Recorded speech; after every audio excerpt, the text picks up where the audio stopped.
Private property of Mrs. Meeker. August 1775. The day that Sam came home was joyous. It was also a tad worrisome. The first thing life did was to tell him to shut the door. He was in a bad mood because Sam had chosen to fight for the Patriots. I was scared Sam might get hurt in battle, or if the British won, he would be hanged for treason.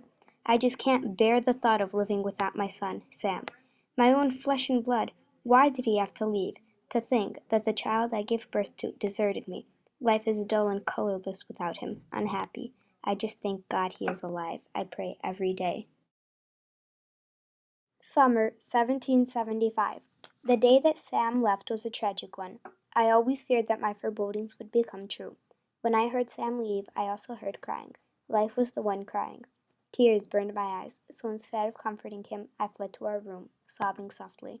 When I wake up now, I always wake up cheery, thinking that I am going to go into Sam and Timmy's room to wake them up. I am so happy, until I remember that Sam is gone, probably risking his life right now. Sometimes tears burn through my defenses, never when Timmy is looking. I want to show him an example. Life has become more rough, and he seems more unreachable than ever. November 1776. Life is now dead too, among many others. He has always said that in this war, the dead pay the price of the living. He just never thought that he would be one of the people paying for the living.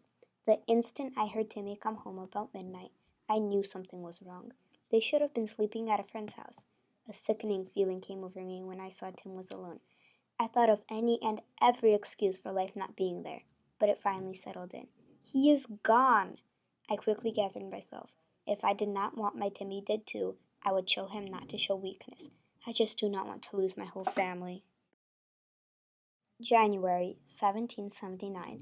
War has turned men into animals, beasts, but even a bloodthirsty lion would not do what these heartless Continentals have now done. They have taken my child, my Sam, and wasted his life. How could they dare think for even 1 second that my boy would steal from his own family? Timmy came home late again. This time I knew my forebodings have become true. I let him tell me. He had already been to Parsons' house. This time I believed stronger than ever that they would let Sam go. I prayed 10 times more. This cursed war is going to kill my whole family now. I kept saying to Tim, maybe Parsons will find his heart. I began doing the chores at more frequent intervals and more thoroughly to keep my mind busy. I would wash clothes twice when once would have sufficed. I just have to get this war out of my head. February 16th, 1779. I have heard of parents dying of grief. I have not believed it until now. I have criticized these fools. It is me who is the fool, for I am now experiencing it. It is amazing I can get my thoughts organized enough at all to write. All of the people say it is a disease. I have no intention of curing it. I vow not to serve Continentals ever again. I am so confused, my brain muddled. It seems that home is so far away.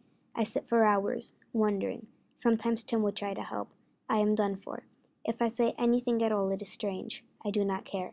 I am worn out. I cannot show Tim an example of courage anymore. I saw Tim one night getting the bayonet and sharpening it. I knew he was going to get himself killed, but he swore that he was going to save Sam. He must have been as confused as I was. Sam was as good as dead. I refused to go to church or the execution. What does it matter? My whole life is torn apart. I have nothing left, nothing to give them. I remember a line, men must fight and women must weep. I am done weeping for this war.